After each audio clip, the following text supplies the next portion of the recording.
We are excited to be connected to the Florida program through our friend Carlin Hartman, who was associate head coach there. Carlin and I go back to proud days at Grand Island High School. I'm comfortable with my own age, Carlin. I'm not comfortable with yours. Like, I look up your stuff and like 52. No, I understand my age. I can feel it. But my friends, I don't know. It's weird. Congratulations to you, and thanks for fitting us in. Mike, you're only 1 year older than me. Yeah, not even. What are we talking about? You're young too. Well, I don't know. That's the spirit right there. I don't want to hear any of this. I'm older than both of you by a lot. Yeah, it's good to talk to you again, Carlin. I'm just back from vacation. I walked in the door, or this morning, Mike sent me a text that you were going to be on, and I was very happy. I remember touching base with you back in the Oklahoma days, and it's nice to have you on again. Yeah. Thanks again. Thanks, Bulldog. Appreciate it. Good talking to you, Mikey. How you doing, buddy? I'm okay. I'm excited for you. Florida Gators, Final Four. Did you know right away, I mean, even before the season maybe, this was a special team?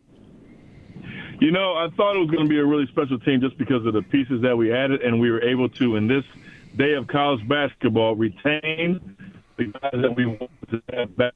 Obviously, Walter Clayton was a huge piece of that. Will Richard, Alex Condon, Thomas Houck, Micah Hanlockton, and Denzel Aberdeen. And then we were able to add some really good pieces in Elijah Martin, who's got Final Four pedigree coming from Florida Atlantic, along with Ruben Chinyelu, who we got from Washington State, and Sam Alexis. So we thought we had a chance to be really good. I'm not going to sit here and say I thought we had a chance to be 34-win good, but I did think we had a chance to play deep in the tournament for sure. You mentioned like the environment and the way things have changed in the sport. Like, what has that been like from your end of it? I would imagine it's made the job a lot more challenging, but also maybe there's a lot more juice to it now.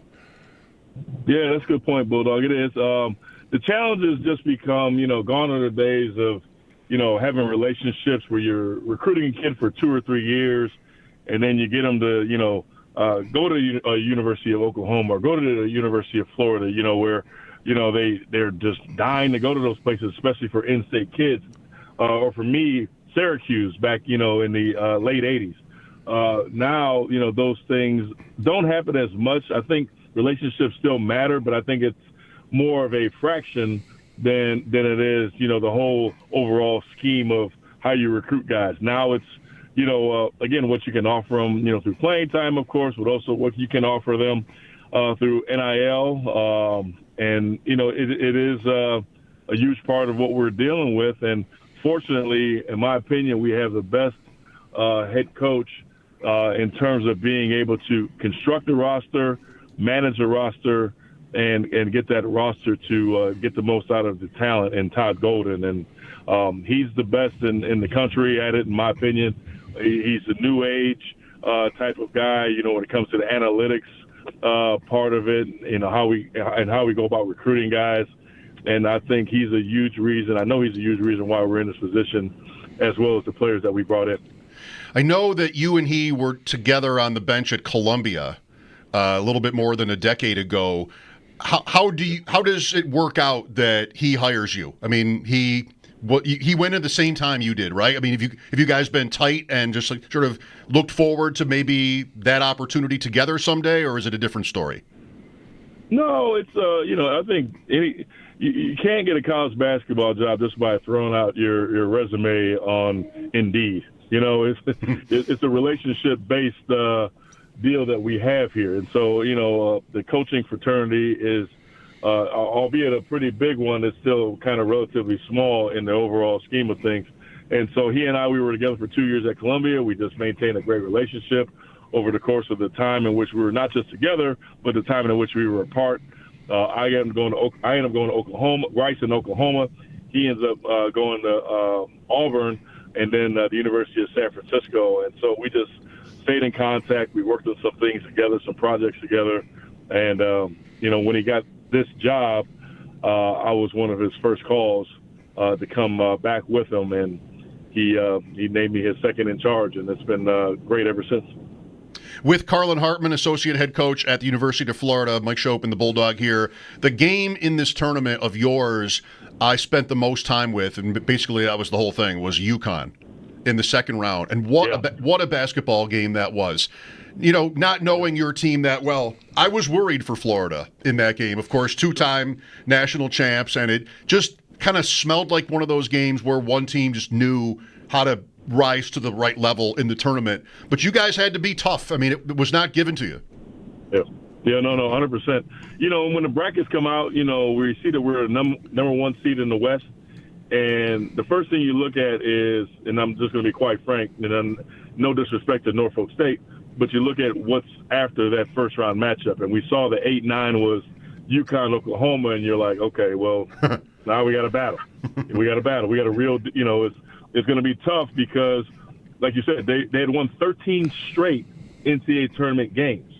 Obviously, the personnel changed, but the staff didn't. And they still had parts of that program that were there for the last couple of years, and Alex Caravan and Diallo and Samson Johnson. So they were still, you know, the defending national champs. So we had to knock them off, and they were outstanding in that game. They guarded well.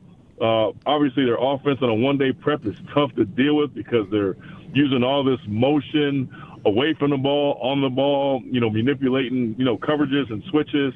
And Danny Hurley is, you know, one of the best in the country, you know, as a coach. So that was the first, you know, of two really tough matchups that we had to get through. And once we got through UConn, we kind of were able to breathe a little bit.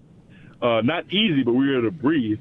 And in the Sweet 16 matchup, we felt good about Maryland. And then, again, on the ropes, you know, against a really good Texas Tech team with 3 minutes to go, down 9. And players make plays. You know, that's all I can say. And Walter Clayton and Thomas Hawk, they helped us, you know, get through that Elite Eight game and onto the Final Four. On the UConn game, for one more thing, by the way, I mean, lots of great moves and plays, but the move you make to the interview scene where the head coach is there with one of the stars. Here comes Carl storming off the bench. He's got the rest of the roster with him, and just like that was a great play by you to get in on that. You know what? Normally I try to stay out of any of that stuff, and we will always huddle up at center court, especially after a victory, and just, you know, soak in the atmosphere, take it all in, and definitely after home games and neutral site wins. And we were huddling, and then we noticed that we were missing Todd and Walter, and I was like, you know what? Let's just go over there and huddle over there, you know, while they were live on air. So it was a little bit impromptu on my part, and if you watch that, I kind of snuck away after the first question was asked of Todd, and they went to Walt, and I was like, let me get out of here, let these guys go and enjoy this moment. Right on. So Auburn next. Right. Familiarity, right? I mean, you've seen these guys. How much does that help, or could it hurt? No, I think it's a combination. It helps because we are familiar, and we've battled with these guys over the last, you know, obviously since we've been here, and they're in our league, of course, and we know them well, they know us well. That part helps. And there's going to be some adjustments that will be made that obviously I won't talk about on air. That they're going to do as well on their side of it. But we were missing two key pieces since we played them the first time, in which we played really well down in Auburn and winning that game 90-81, I believe it was. And we had two pieces that weren't there. Elijah Martin, who's our starting guard, he wasn't playing. He had an injury that he was still nursing. And then we also didn't have our backup center, Micah Handlockton, who's very key to what we do. So we won that game with essentially a 7-man rotation. And this time around, you know, we'll be a little bit deeper. And so we'll be ready. I'll say that. We'll be ready. All right. We'll be ready. You want to take a couple Bills questions, or you have any for us? What do you want to do with the Bills? So probably one of the farthest things from your mind, but I know you and you love them. We're in contact, during the season.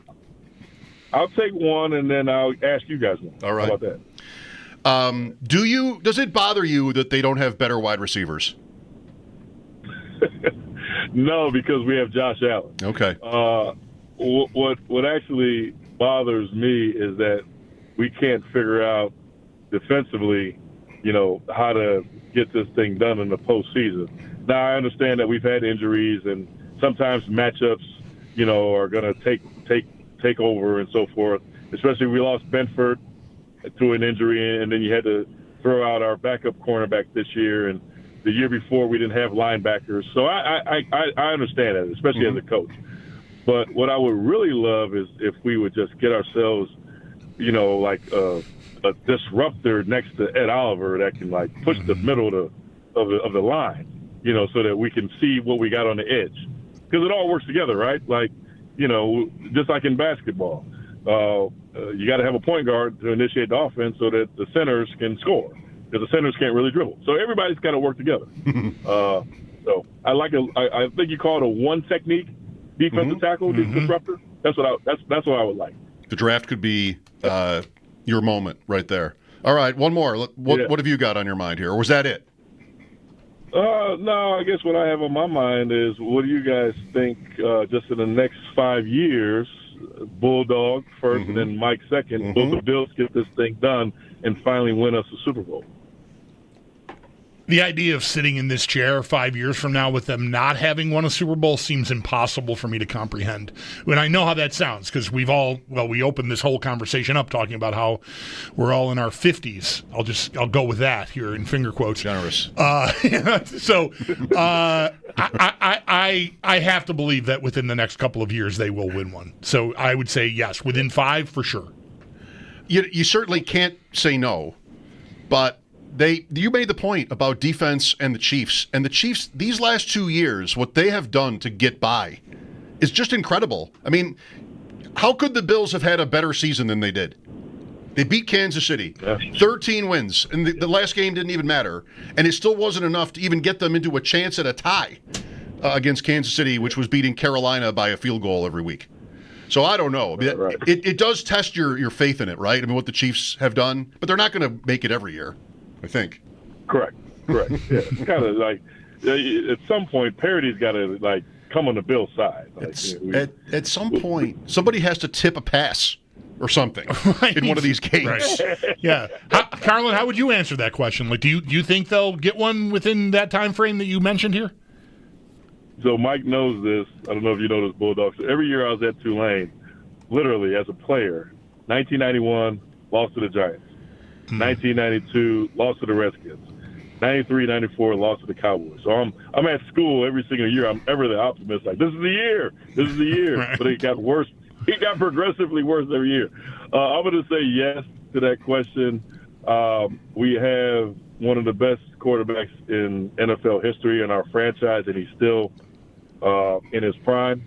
So I think anytime you have a chance to go play with a guy like that, he's just going to elevate everybody around him. He seems like he's got a really pure heart about him, and he loves Buffalo, and he really wants to bring a championship. So, I do believe we're going to get it done. And I just think that once we can get the defense figured out in the postseason, we're gonna definitely get one within 5 years. So I'm going to say yes as well. Well, I think I can speak for Bulldog on this. We're rooting for Florida to get one. Since Baylor lost, so we're rooting for Florida to get one here in my home. Just kidding. Right, Just Mike, kidding. That's right. Just that's kidding. Right. That's right. I know how much of a Bears fan you are. I'm sick of Bears, but that wasn't a problem this year. They were just okay. Made the tournament. Anyway, Carlin, thank you for this, and best of luck this weekend. Thank you. I appreciate you guys, and I'm always listening to you guys whenever I get an opportunity on sports radio, Odyssey, I believe it is. So, yes. Always enjoy the show. Thanks, Carlin. Good luck once again. Very good. Appreciate it, guys. Thank you. Carlin Hartman, associate head coach at Florida and Auburn, 6:09 on Saturday.